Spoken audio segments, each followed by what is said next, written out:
May one. Ano kayo ngayon? O, palakpakan nyo naman.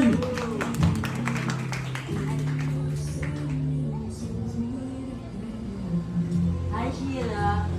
Happy birthday. February pala birthday mo, no? So, love month, no? So, may kwento lang akong, nung bata pa siya, Yeah. binigyan niya ako ng, yung pang kotse, yung travel something. Kotse daw. And I kept it until now.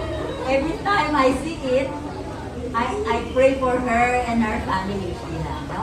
So, we wish you the best, no? Sana maging, you will grow up to be spiritually, intellectually, emotionally, and physically healthy para magawa mo lahat ng iyong mga endeavors sa buhay, no? Yeah. So, we love you.